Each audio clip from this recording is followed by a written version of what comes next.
Hello, hello, bonjour à toutes. Je suis ravie de vous retrouver pour le live du jour. Aujourd'hui, on va parler du fameux syndrome du poste blanc. C'est comme ça que je l'appelle. Qu'est-ce qu'on fait? Qu'est-ce qui se passe si tu es bloqué quand tu veux communiquer sur les réseaux? Et hier, on a vu pourquoi ça arrive. Ça arrive parce que justement ton message n'est pas assez travaillé. Donc on en parle aujourd'hui, sois la bienvenue. Si tu me vois pour la première fois sur Facebook ou sur Instagram, je suis Olivia Aka Lola, bienvenue, business coach pour les femmes créatives débordées. Alors quand il s'agit de poster sur les réseaux sociaux, il y a trois grandes erreurs majeures que l'on fait. On est, je pense, toutes passées par là à un moment ou à un autre quand on a débuté.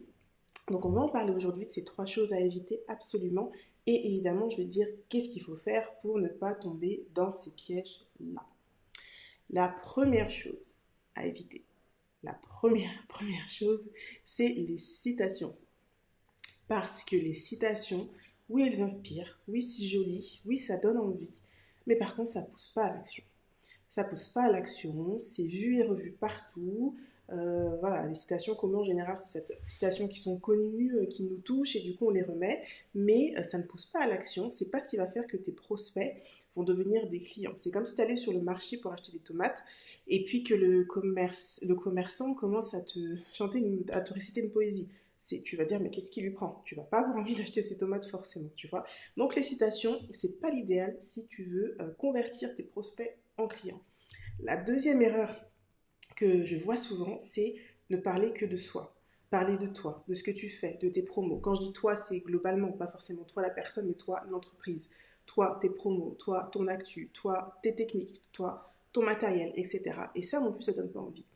C'est vraiment, c'est exactement comme si tu étais dans une discussion avec un ami et qui fait que de parler de lui. Ouais, mais moi j'ai fait ci, moi j'ai fait ça, et moi j'utilise ci, moi j'utilise ça.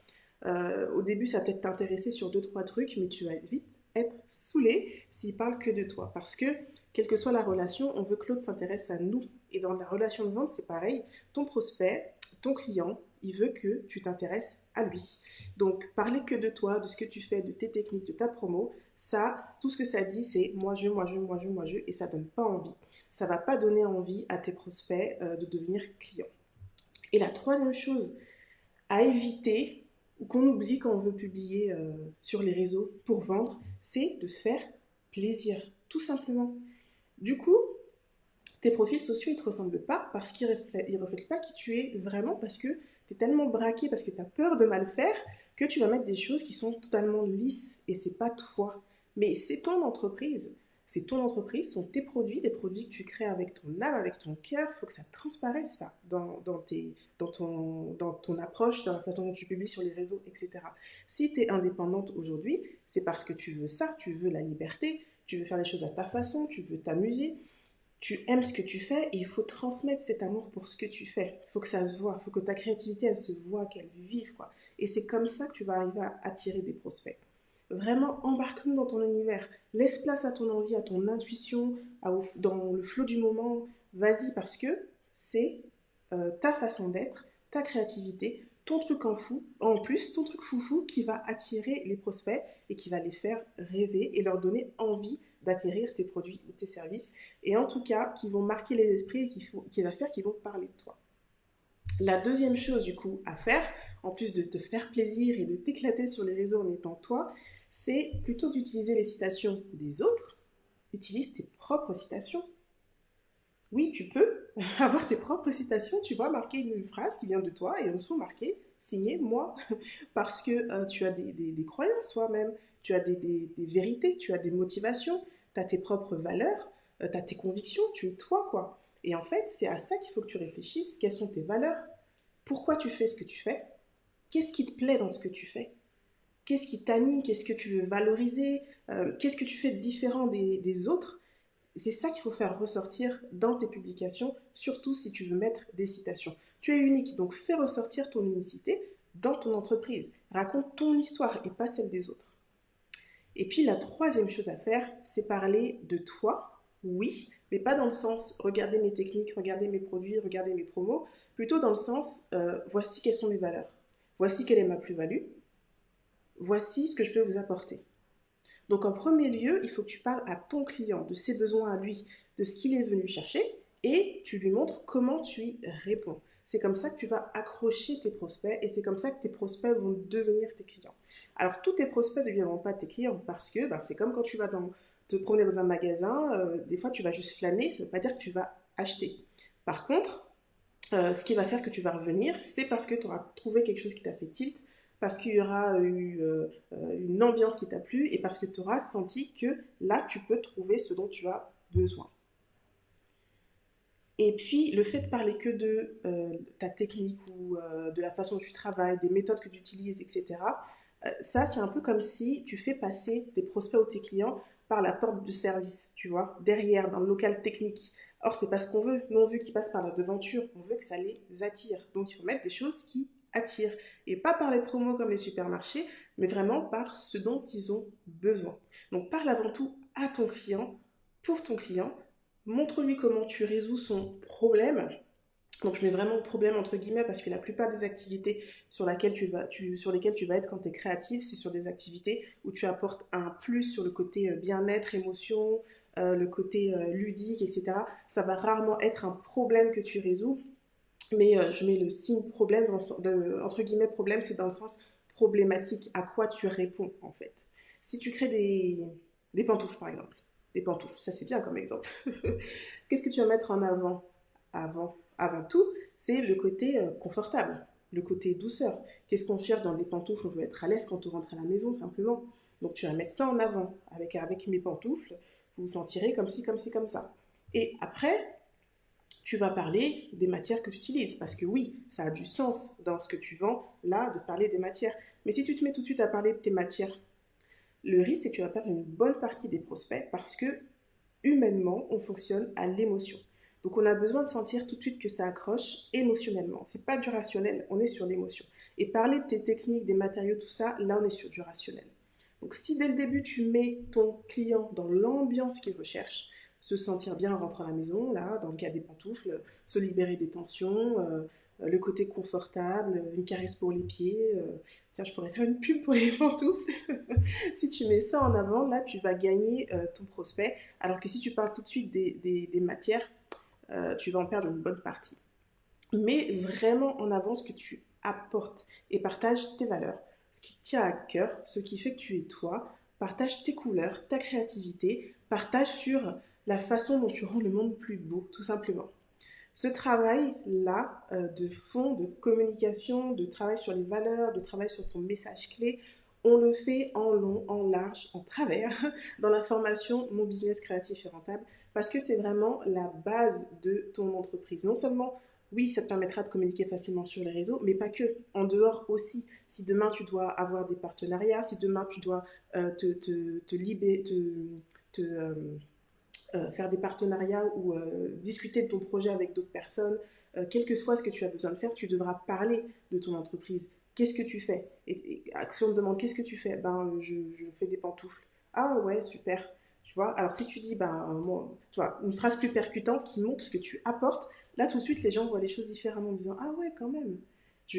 Voilà, donc c'est vraiment important de travailler sur le fond, tes valeurs, ton message. Et ça, on le fait dans la formation. C'est une grosse partie parce que c'est ce qui va te permettre aussi, toi, de retrouver ton identité. Donc, faire le lien, comment on fait pour définir ce message? On fait le lien avec qui tu es toi et ce que tu veux transmettre.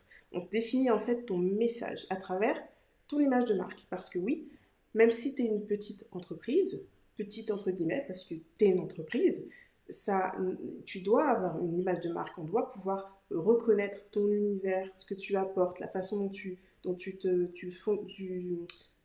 ton, voilà, le ton que tu emploies, etc.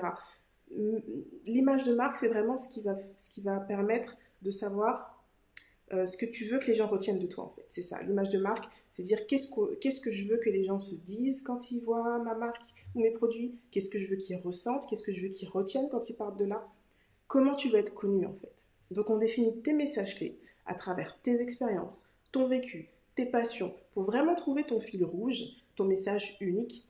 Et même si tu as l'impression, parce que tu es quelqu'un de créatif, de curieux, qui va dans plein de sens, tu as l'impression de t'éparpiller, Même si tu as cette impression d'aller dans plein de directions qui n'ont rien à voir, il y a une bonne raison pour laquelle tu vas dans cette direction. Et ça, je t'aide à le trouver. C'est le fameux fil rouge. C'est quoi le lien entre toutes ces choses que tu aimes?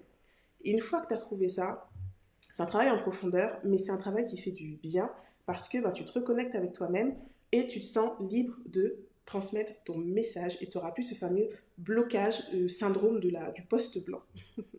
Donc c'est une phase très importante. Et ensuite, je t'aide à mettre ça en œuvre concrètement sur les réseaux. Mais on ne s'arrête pas là. Une fois que c'est mis dans le réseau, on fait quoi avec ça? Il faut analyser les résultats. Parce qu'il y a des choses qui vont marcher, des choses qui ne vont pas marcher. Et ça, il faut que tu puisses déterminer ce qui marche pas. Tu ne peux pas juste poster et te dire, ouf, voilà, j'espère que j'aurai des likes, j'espère que j'aurai des j'aime, j'attends, je vais voir, je vais voir. Ah mince, j'ai 2 j'aime, mais j'ai toujours pas de clients. Ah oui. Donc, il faut voir pourquoi tu as des j'aime, pourquoi tu n'en as pas, et puis est-ce que derrière ça t'amène des clients. Parce qu'attention, c'est pas le nombre de j'aime qui fait le nombre de clients.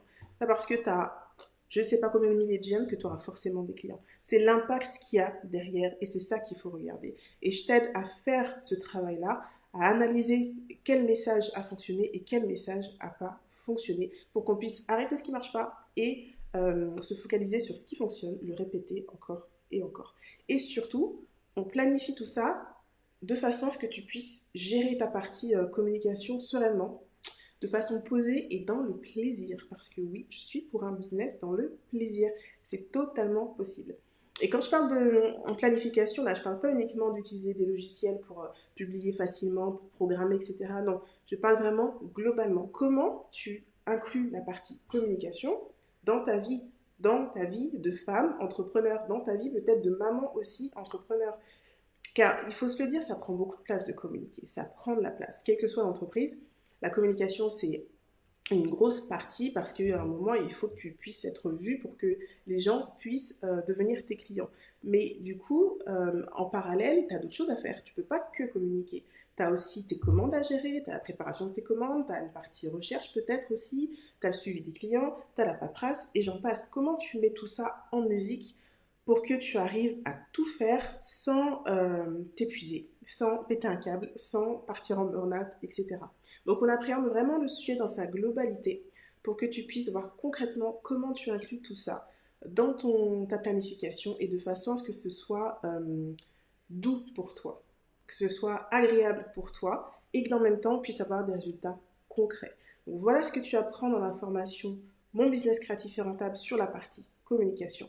Les inscriptions sont ouvertes. J'ai 12 places ouvertes pour cette prochaine session qui commence dès la semaine prochaine pour 3 mois de folie. Donc, tu peux retrouver le lien dans la bio si tu es sur Instagram ou alors directement dans le bandeau de la page Facebook. Le live, il sera donc disponible pendant 24 heures sur Instagram et puis il sera sur ma page, sur la timeline de la page Facebook. Et puis, moi, je te retrouve demain pour parler de la suite. On va notamment aller un peu plus en profondeur sur cette partie organisation de ta vie d'entrepreneur et les grandes choses qu'il faut que tu fasses dès que tu commences à créer ton entreprise. Je te souhaite une bonne après-midi ou matinée ou soirée, tout dépend de où tu te situes dans la planète. Et je te dis à demain avec grand plaisir. Ciao, ciao, ciao.